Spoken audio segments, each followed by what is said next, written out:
Honestly, the flipping Prime Minister's quoted somewhere today saying he wants homes to be almost a right. And what does he expect? How can people buy a house when interest rates have gone up 14 months in succession? House prices coming down, good news or bad news? It's one of the perennial debates, isn't it, across the country, and certainly in the GB News newsroom. We've got so many fantastic young producers in this company. A lot of them are trying to buy their own home for the first time, and they can't, even though they've got fantastic jobs in the media. They're seasoned professionals with great qualifications. I mean, considering the financials of GB News, I wouldn't put their salary particularly high up. But he is right that there are young people out there who do indeed want to buy houses and cannot because interest rates are too high and house prices are too high. So it used to be the case that house prices going up was great news, the feel-good factor. But now I know a lot of people, and the GB News viewers and listeners, will be thinking house prices coming down. That's great news. Maybe my kids finally got a chance of getting on the housing ladder. I think you'll find, Liam, that anybody who's watching GB News, if they ever were thinking about their kids, they would never be watching this programme in the first place because they would have a completely different political outlook. If they're a GB News viewer, they probably think that their kids... Actually, they're probably happy for their kids, right? Happy for their kids to get on the housing ladder, but they think that everybody else's kids just haven't been working hard enough, haven't pulled up their bootstraps hard enough, right? Haven't eaten too much avocado toast. That's why they can't get on the housing market. It's nothing to do with high housing prices after record low interest rates for far too long, followed by a sharp increase in interest rates and a government that refuses to actually build houses in the first place. No, it's just the too many avocado toasts, the too many lattes. This summer, there has been a lot of bad news about the housing market if you're somebody who wants house prices to keep rising. Yeah. And there's more today. Let's have a look at it. I've got the scores on the doors here. Have you got a graphic, Lee? An on-the-money graphic. Hey, we like your Scores are in. It's almost like this whole scores are in catchphrase, isn't it? So the Nationwide, we heard last week, they reported the sharpest fall in house prices in July in 14 years. And now we've heard from Zoopla, the property website, on their estimates, sales of houses are to fall 21% during 2023. That's a huge fall. Huge. And that will be the lowest number of sales, of housing sales, this is houses and flats across... House sales might fall 21% when interest rates go within a space of 6 months or something like that, from 0.25% to almost 6%. The UK in a decade. So that is big news as well. As you say, Andrew, we've had 14 interest rate rises since December 2021. That's pushing up mortgage costs, particularly for those people who are coming off fixed-rate mortgages. Ultra-low rates from 3 or 4 years ago, and now they have to remortgage, massive increases in their mortgage payments. And the next MPC meeting, what's that? That's the Monetary Policy Committee of the Bank of England that decides interest rates. That will be on Thursday, September the 21st.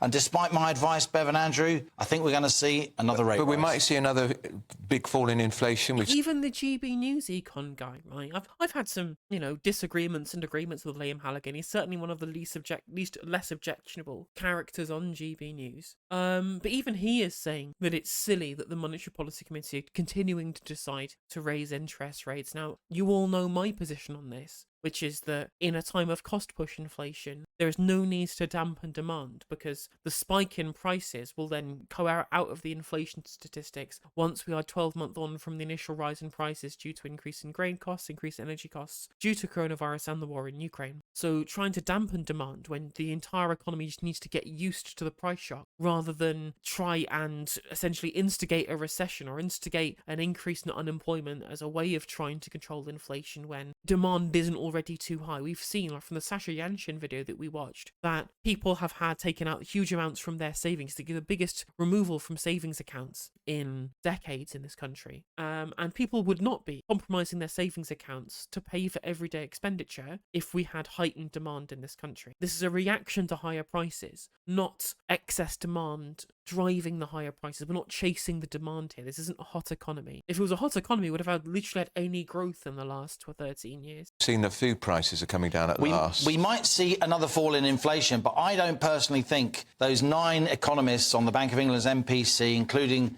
the governor, Andrew Bailey, I don't think they've got the kind of intellectual grit and determination to say, hold on, guys, let's just hold interest rates. Let's allow the impact of these interest rates to feed through into the economy. It generally takes 12 to 18 months for it to have an effect because they were so slow to start raising interest rates at the beginning, because they were so remiss about inflation. The warning. But that's where I disagree. I think that they were absolutely fine waiting on raising inflation. I think Andrew Bailey's argument about base effects were absolutely reasonable. And again, at a time of cost push inflation, sure, maybe there's a need to make interest rates a little bit closer to kind of historical precedent, but this continuing hikes over and over and over again just because inflation is higher. Like, I understand that they basically have to do it based upon their current remit under the Bank of England Independence Act, where they are forced into this position where they have to continually chase an inflation rate of 2%, and they are not hitting their remit if they don't raise rates whilst inflation doesn't drop. They should still be smart enough to say, even with that remit being part of the Bank of Independence Act, we should take executive privilege to say, look, we still need to have time to wait to see inflation fall, wait for the cost spike to be able to be pushed through the economy, and for the previous rate rises to start having an effect over on the excess of demand that they think that we do have, even though I would argue that might be incorrect. Warnings from people like myself in 2021. They're going to keep raising interest rates to try and salvage their credibility. You know who this story is good news for about people not moving house? Builders. I've been getting some quotes at the moment because I want to have some work done on the house. It's a total headache. But anyway, and the builders are telling me they are working... Well, imagine being in the position where one can afford not just to own a house, but then to have an extension or work done. Things are going pretty well in GB News presenter land. Maybe they do get paid more than I give them credit for, even given GB News' financial circumstances. Not only are they well enough to actually be a homeowner, during a cost of living crisis, they've got enough spare money to be having construction work done in it as well. All right for some. Non-stop, because people aren't moving. They're renovating their own houses at the moment. I think that's exactly right. Kitchen sales, furniture sales, those I think will stay quite buoyant. And it also avoids the huge prohibitive stamp duty they have to pay, which is outrageous. Give me a one-hand economist, said Napoleon, because with economics, it's always on the one hand and on the other. And I introduced this little section by saying, look, house prices are coming down, home sales are definitely slowing, but that's good news for a big chunk of the population. I'm a property owner. You know, I'm lucky enough to have got on the housing ladder in the 1990s, and I actually think house prices need to fall. We need to let... By lucky, you mean it was government policy to put you on the housing ladder? The air out of this market. We need to build more homes. The average home now is 7-8 times average earnings. It's 12 to 15 times in London and the South East. When I bought my first property, it was 3 to 4 times. Very, very unaffordable. And lots of young people are tearing their hair out. Even a professional couple, finding it really hard to buy any kind of home. Just explain what Michael... And yeah, absolutely. I absolutely agree with him. I can't believe it. I've agreed with this guy multiple times in different situations on different programmes. Clearly, he is a rare breed for a GB news editor, but he's 100%. We do need to build more homes. Although we don't need to do what Labour want to do, which is to deregulate the planning system so they can just build whatever, or build without any concern for the pollution damage on the water in the area, as per Michael Gove's scrapping of those regulations. We need more council houses. We need more public housing. We do not need to cuck ourselves out to private developers, which I'm not saying he definitely believes, but it's likely he's more likely to believe that than an increase in council housing, for sure. But, you know, more houses, a drop in house prices, these are all things that I would be very happy to see. Gove has done this week, significant move all to do with the EU regulations, the environment, and this what can and can't go in the water caused by house building, which could mean we could be seeing an extra 100,000 houses being built a year. Well, Michael Gove is trying to ease the kind of environmental restrictions that apply to planning law so people can get planning permission to build homes. And, of course, that sent a lot of left-wing newspapers into, you know, spasms of concern. We don't need to do this. There's so much brownfield land. Get a compulsory purchase order. Build some council housing. It's not hard. There's so many areas that we can just build housing on by the arm of the state with consumer ease, without allowing private developers to have to complete free rein to do whatever they want, regardless of the environmental consequences. We have left-wing newspapers. I mean, if you're a GB News presenter, then we have left-wing newspapers. But in reality, we have liberal newspaper, conservative newspaper. You've taught young adults recently, anecdotally, they drink less and are far less likely to use recreational drugs than your generation. Probably because if they ever buy a beer, they won't buy a home. Oh, it's 100% true. It's the soberest generation yet, Zoomers and Gen Alpha at the moment. It's the stats show they drink less and do far fewer recreational drugs. And you are right, obviously, they are having to curtail their discretionary spending so that they not just even can afford a home, they can afford to live, right? None of the luxuries of life are available to these people as readily as they are to basically every other generation. In fact, it's only recent, it was only in 2019, the very first time in history that 16 to 25-year-olds spent less money on non-housing consumption than the retired. That's never happened before. It's never happened before that the retired had more disposable income after they've paid for their housing than people from age 16 to 25. It's a wild statistic that Zoomers just have no money to spend whatsoever. So even if they wanted to drink, which actually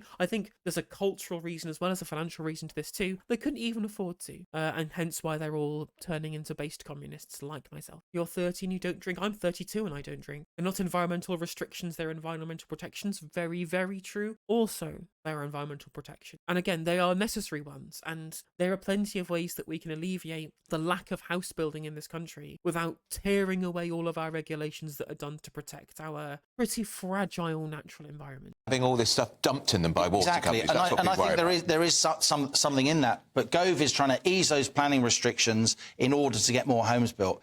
I would say, and I've told him this personally, he's actually barking up the wrong tree here. Right. The problem for my money is not that it's too hard to get planning permission, though it is hard to get planning permission. The problem is that lots of big house builders are sitting on planning permissions. They get. I'm agreeing with him again. What's going on? He's 100% correct. This is why actually one of Labour's good policies is the compulsory purchase order policy. Not because I think they'll actually do any compulsory purchases, but the threat of a compulsory purchase order on undeveloped land is enough to force people to develop it, right? If you've got the threat of having your land seized by the state, then you're just going to develop on it to ensure that they don't do that. It's just an empty threat, really and truly, to force these people into a position where they have to actually develop the land. But, I'd rather it was council housing, but at least the houses are getting built, let's be real. Which, again, as Liam points out, there is no need for scrapping this environmental protection. The planning permissions, so small builders can't get them. Small builders build quickly because they need the cash flow. The big builders don't need the cash flow. They get planning permissions and don't use them.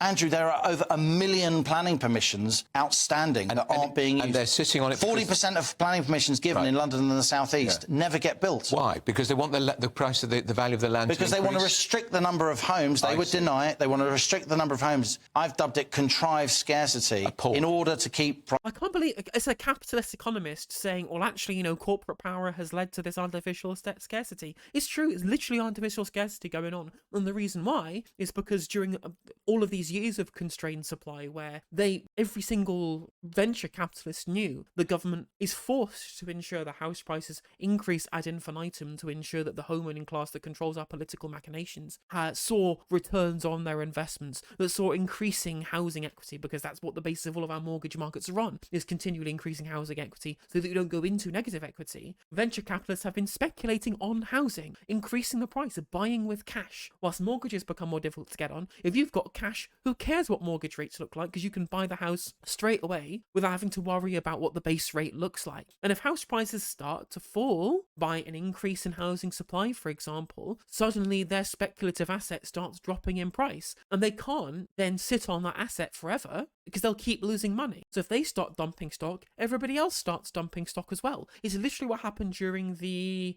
subprime mortgage crisis, because it was all full of empty houses owned by investors who were waiting specifically to a point where they were forced to dump the stock, but then that crashed the market because the artificial scarcity was inflating price. It's exactly the same thing we've got going on here. But this I don't think will crash. I think it will just continue forever because the VCs won't dump the stock because they've seen the writing on the wall already. No incentive to make good housing. It's a necessary commodity with a captive audience. Abolish housing in a market. True. Based and true pilled. Prices so high. They're rigging the market. It was ever thus. That they would deny that. What I would say to them, the house builders, is that the Competition and Markets Authority is now investigating whether or not there really is competition among our big house builders. Cartel. I mean, you say screw yimbies, ropes into Eden. Depends what kind of yimby. There are good yimbies and bad yimbies. There are good yimbies who want more public transport, who want to make sure that we house everybody in our communities, who want extra public housing so that we can get the homeless issues in our country sorted with a housing first policy through state provision of how council housing and public housing. And then there are bad yimbies who just want to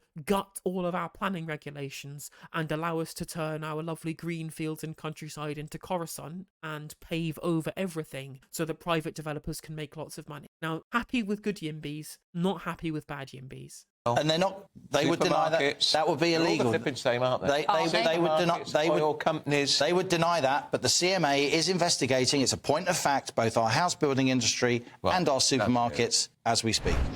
Again, he's wanting the state, the nanny state from the Competition and Markets Authority to come in and force the private sector to do what the state wants, which is, again, something that we haven't seen from the neoliberal hands-off government for a very, very long time. And this is from GB News, this is the right-wing outlet. Even they realise that this shit is fucked. So, I believe I'm agreeing with at least partially the things that he was saying.